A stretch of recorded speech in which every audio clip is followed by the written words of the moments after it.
Quiero expresar mi agradecimiento por la invitación a comentar este libro de Manuel. En segundo lugar, felicitarlo por el esfuerzo que ha realizado desde un enfoque que es totalizador, trata de ser integral, que combina varias disciplinas, varias perspectivas. Se discute el escenario global, América Latina, cómo se presenta ante este y algunas propuestas alternativas, pero lo hace desde una visión histórica, desde la discusión de los orígenes, como ha sido planteado por quienes me han antecedido en el uso de la palabra.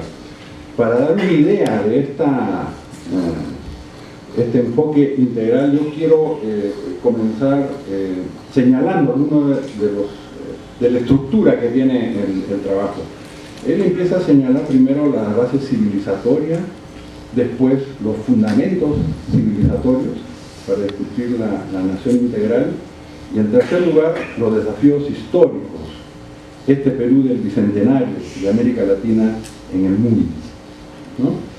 En estos desafíos históricos hay varios componentes. Primero, la base civilizatoria autónoma, a la cual se ha hecho referencia.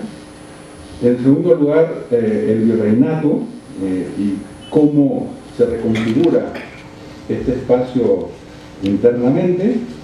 En tercer lugar, el ascenso del capitalismo mercantil, y allí la gesta de Tupac Amaru se ubica en ese contexto.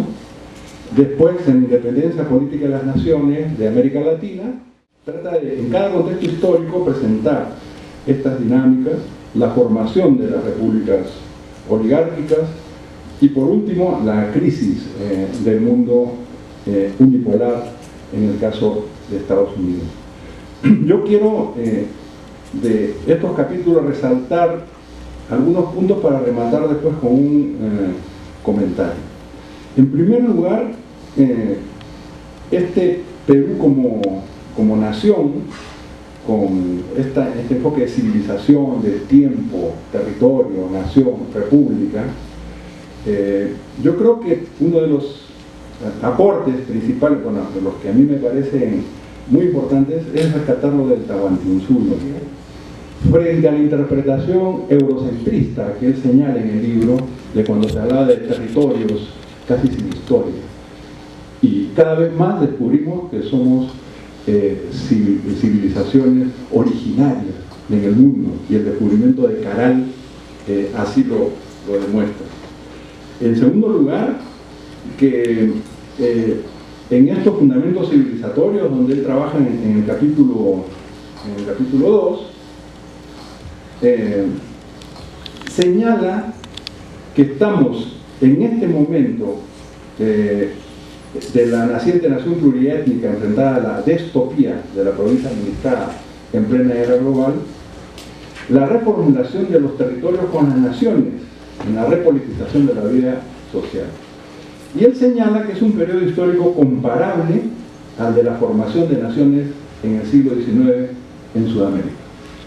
O sea, estamos hablando de un cambio de época, no estamos hablando de un aspecto coyuntural. Esta crisis a nivel global y esta reconfiguración a nivel de América Latina, el autor, y yo creo que es un aporte del trabajo porque no siempre se ve así, es equivalente a un cambio de época mundial, civilizatoria, y el tema es cómo América Latina se va a ubicar frente a esto, ¿no? Entonces, estamos hablando de, también recuerda María Teiz, de estas castas coloniales a las que aludía María Teiz, tiene sus herederos en el siglo XXI. Esta naciente neoligarquía apátrida, ella abomina de la nación y alimenta su espíritu de las ganancias mercantilistas de la fugaz plusvalía mundializada.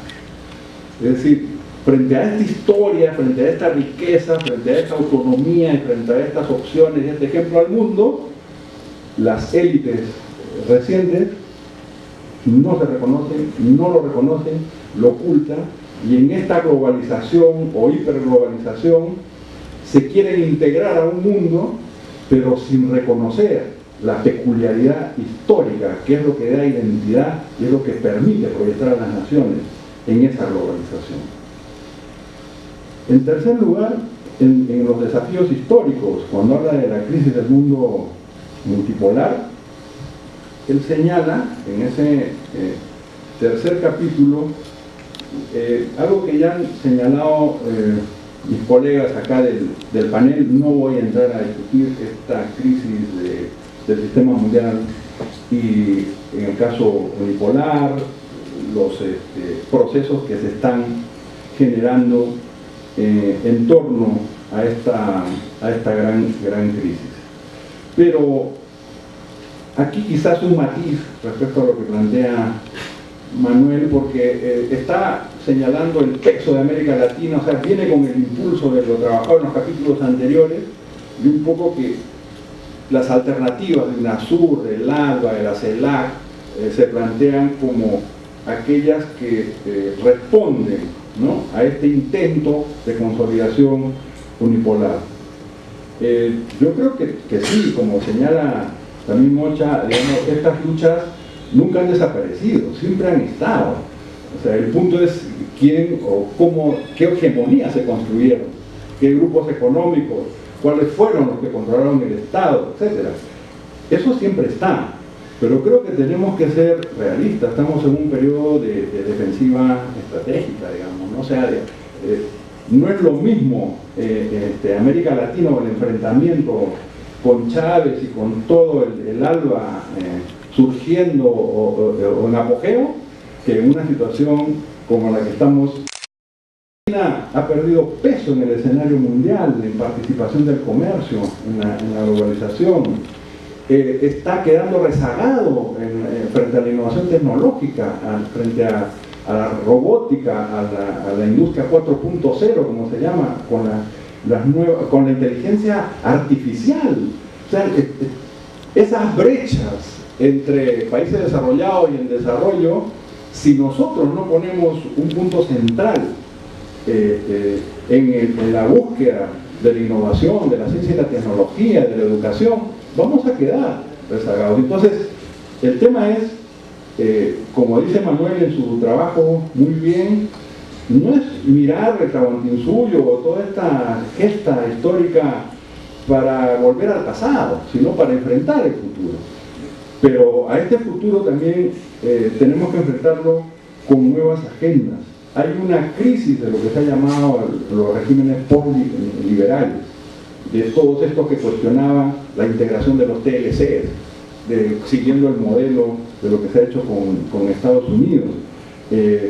Estamos en una crisis, o algunos han llamado incluso de desglobalización, y donde la crítica ahora ya no es solo desde las fuerzas del cambio o las alternativas, sino la crítica es también de los viejos nacionalismos que renacen, como en el caso de la administración de Donald Trump en Estados Unidos, y como es el surgimiento de fuerzas neonazis en Europa, donde por primera vez en el Parlamento alemán van a tener una representación importante, y donde en Holanda y en otros países. Entonces estamos hablando de una polarización, de una reconfiguración, donde hay varias fuerzas, ¿no es cierto?, que se están enfrentando, y frente a lo cual América Latina tiene que plantear una alternativa. Y este libro invita a reflexionar, plantea elementos muy importantes en esa línea, en esa discusión. Y lo que tenemos entonces ahora es lo que señala Manuel, una pugna entre dos repúblicas, ¿no? La república lobista de la plutocracia apátrida, una neoligarquía que privatiza y corporativiza los territorios, reprimariza la actividad económica y agroindustrial exportadora, el poder económico desnacionalizado, sujeto a este flujo financiero del poder corporativo mundial. Es esta opción, y la otra, que es la otra forma de organizar la solución en República de los Asuntos Comunes, es la patria hermosa con la República de Ciudadanos, que busca afirmar y recuperar la soberanía nacional de la nación pluriétnica, formando parte activa del ascenso del poder latinoamericano. Yo creo que esa interpretación de lo que se está jugando como proyectos hacia el Bicentenario también es un aporte importante del libro en términos no solo de la interpretación conceptual y teórica, sino de las alternativas y las opciones para el futuro.